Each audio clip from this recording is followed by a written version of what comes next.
It's Miller time! Yeah, guys, you know what time it is. Like I just said, it's Miller time. Today we're reviewing. Well, first of all, my name is OBB, the Diecast News Guy. Maybe I had a few before I started this review, and it's going to be on Brad Keselowski won this race. This is Brad Keselowski's 2013 Miller Lite. It's Miller time! Ford Fusion 4, Team Penske. Well, actually, Penske Racing. Clearly, I am living in the future and not the past with this diecast. But what a beautiful looking diecast we got right here. As you see right there, I did pick this up at Jack's Racing Collectibles, and this is probably the last time we ever got a custom, we actually got, custom boxes, guys, for the first few cars we got for the Gen 6, which is pretty unfortunate, guys, because I do like this a lot, because you see right there, we got Keselowski's, Miller time car, with the old Ford Fusion, with the first rendition of the Ford Fusion on the Gen 6. I don't want to say old because, they ran this for a few years and then they updated it later down the road. But what a beauty this thing is, right, guys? This is the last one they had at Jack's Racing Collectibles, and I had to get it because, this car has been drying up like a mother sucker, especially since we are entering the final year of the Gen 6 car. I decided, what the hell, let's go and review some very early Gen 6 cars, because these things are about to be a thing of the past, like the COTs and the COYs and many more. But anyways, let's go and kick off this diecast review, the official unboxing of the Brad Keselowski. It's Miller time! Ford Mustang for Penske Racing. Alrighty, guys, we got this diecast out of its box, and I do have this off the base as well, but don't worry, the base is all intact in one shape, so this thing will be going back in the base after I am done. And it looks like both screws are in there, so you're probably wondering how I did that. Well, I guess you say I got that magic touch. Oh, lordy. But what a beautiful diecast is this, guys, right here. I mean, like I said, Lino did a pretty decent job so far, when they made the first year of the Gen 6 cars. And then there was 2014. Oh, boy. I highly encourage you guys to pick up this version of the 2013 Brad Keselowski car. Do not get the 2014 version, because that thing is on the crappy mold. And boy, what a downgrade this thing is. But yeah, guys, I mean, just look at this thing. The Blue Deuce car. Actually, this is, I believe, the last year we've had the Blue Deuce car as a primary, because I believe started in 2014. He went to the white scheme, which, a lot of people did like, but this scheme was kind of like a collaboration of his 2012 scheme, but a little more simpler. But I just like how they have, the freaking cup of beer. Cup, Jesus Christ, Brian. Glass of beer. That's a glass. I mean, Jesus Christ, Brian. You know what I mean, all right? A cup full of beer, a glass of beer, you name it. At the end of the day, it's Miller time for a fucking reason. And I just like that a lot. Too bad we don't have any paint schemes like that are creative. I mean, yeah, we do got Busch, and they got some really cool looking paint schemes with the Busch logo and all that. But, when was the last time we ever got a car that actually has alcohol shown on the car?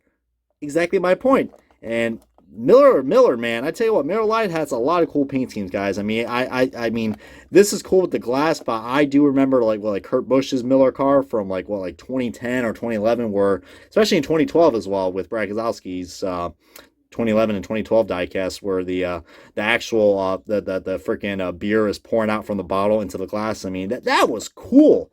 So I mean, this is still cool. I do like how they kept some of that. I mean, it's just a lot more simpler. I mean, I know a lot of Rusty Wallace fans are gonna like this car, because it definitely gives you a lot of Rusty vibes with that blue. With the blue and the Miller Lite logos and the sponsorship. I mean, goodness gracious, this car. I mean, if Miller Lite was to ever come back, I know they aren't anymore. It looks like Keystone Light is taking over that role. Boy, isn't that really odd. I mean, I heard Keystone is still part of Miller, so I guess you could say Miller is still kind of with Penske. Not really, but hey. By the way, that Keystone Light car is available for pre-order, so go ahead and pre-order that if you guys want me to review a beer car. I think I had a few too many when doing this review.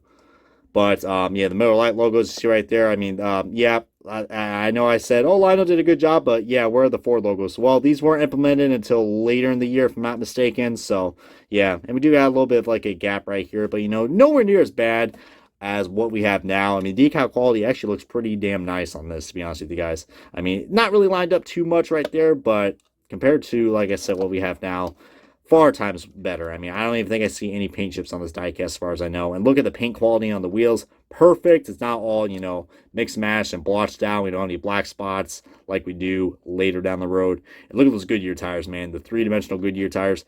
Woo! I miss those things. These things are beauty. But yeah, the Gen 6 car actually looked pretty badass when it first came out. Too bad the racing wasn't that good. Especially the Daytona 500. I mean, godly almighty. That was like the second worst Daytona 500. I don't know. I mean, I know this was a big debate on many other YouTube channels. What was the worst Daytona 500? 2000 or 2013? I'd say it's probably 2013. Probably. Just because of nostalgia from 2000. Because, I didn't watch NASCAR 2001, but hey, I was a kid back then. I didn't really care what the racing was. I just wanted to see cars go fast and see the cars look nice on the track. Because, that's what kids like, right? But apparently kids love their beer cars too, and this one right here is no exception right here. I do like this one a lot. Too bad Brad Keselowski didn't really have the best 2013 season. I guess you could say it was kind of a championship hangover season like they do with the NFL. You win the Super Bowl, and then next thing you know, you have a hangover season like the 49ers. All right, enough talk about football. Well, I had to bring it up because, hey, beer. It's just good for everything. You guys are ever bored, look up a song that's called Beer is Good. Probably the most hilarious song you will ever witness. I mean, viewer discretion is advised. I think it is. I guess you could say it's a vulgar song, but yeah, I don't know. Go ahead and look it up. Probably every time I look at this car, I just want to sing that song. Beer is good. Beer is good. So if you're ever bored, just look that shit up on YouTube. I mean, man, YouTube has a lot of interesting things, especially back in the day. But it's off topic, guys. Really nice looking diecast. Really glad I picked this up. I was debating on getting this or the Kurt Busch 2007 youth version car.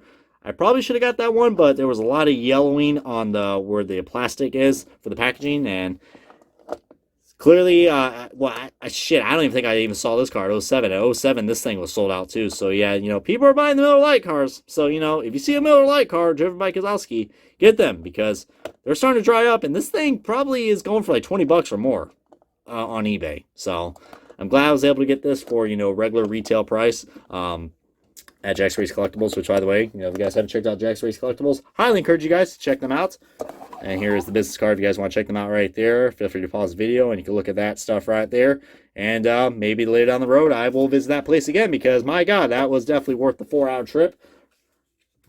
But definitely would recommend getting any Keselowski Miller Lite car, especially since with the state of Keselowski and Penske. I mean, after what I saw at the Daytona 500, I know he said this last year, but I got a good feeling that 1-year contract, once it's up, he's gone from Penske.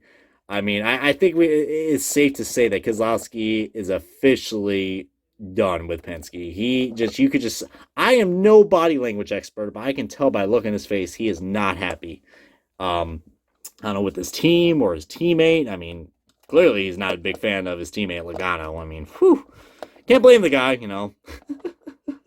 I'm just kidding. Watch a lot of Logano fans already disliking this video. Hey, whatever, though. I'm a Truex fan, so I got a right to say shit about him. Anyways, whoa, what the hell's going on with this? We got, Sharpie can fix that. All right, that's a little oof right there by Lionel. But, yeah, definitely would recommend this. I mean, I don't really have a car to compare this to, guys. I do have a Spin Master NASCAR Authentics car from 2014, but, that's a youth version, and it's all white, so it's not really the best comparison. But yeah, if you are a big fan of the number 2 Blue Deuce car, driven by Keselowski, Kurt Busch, or Brad Keselowski, definitely recommend picking this up. This is definitely a great diecast again. Like I said, I was very lucky I was able to get it probably half the cost of what any other scalper Joe Schmo's going to scalp it for.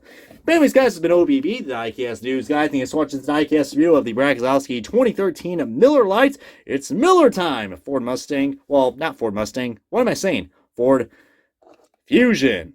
That's a Fusion. All right. We're going to say that again. What was it again, Brian? Ford Fusion. There we go. Now we know car terminology for Penske Racing. At least I said that right. But anyways, guys, I probably had too much to drink after this review. Just kidding. I definitely do not encourage you guys to get drunk and do diecast reviews. Just learn from experience from myself. But yeah, this has been OBB. Catch you guys next time on the diecast review, and I will see you guys on another diecast review. So cheers.